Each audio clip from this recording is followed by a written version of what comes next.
Today we're checking in with HSU students to see how they feel about Brock Turner being released after 3 months of good behavior on a 6-month sentence.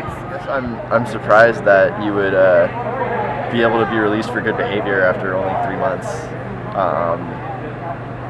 I think it's definitely unfair that how that whole process happened. Seeing that he's going to be released tomorrow, only after 3 months of his 6-month sentence, kind of just shows where we're at as a nation, showing how our court system is being run. He's being released only in 3 months because of good behavior, but seeing kind of like videos of him in the courtroom, testimonies, reading newspapers, reading online journals of the whole event, it kind of like made me think, what do they mean by good behavior?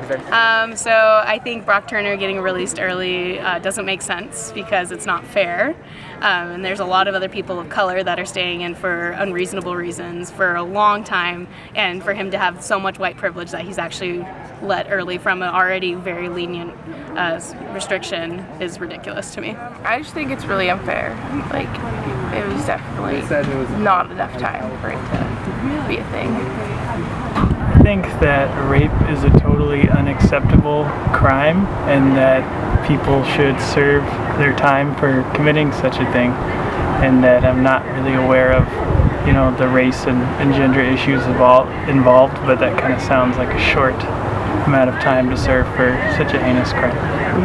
The California Assembly just passed a measure that says that anyone who sexually assaults an unconscious person must serve a prison sentence, and we're trying to see what they think about that too.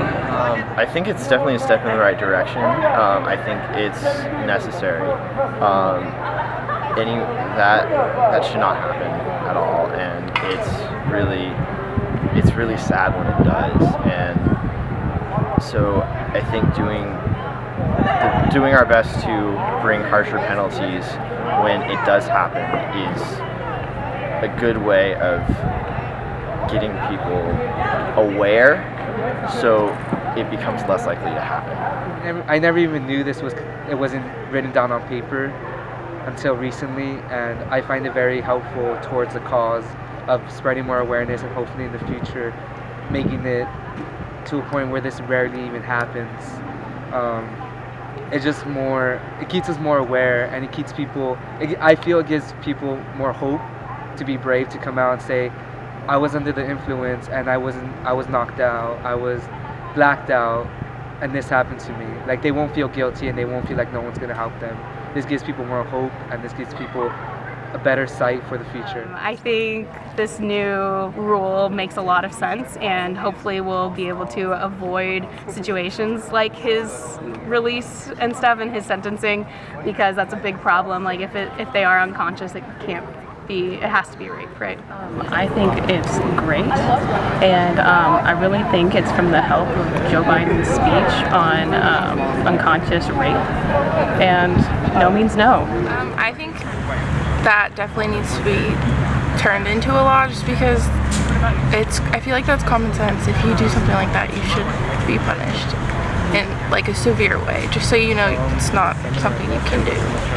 I think that should have been in place a long time ago. Yeah.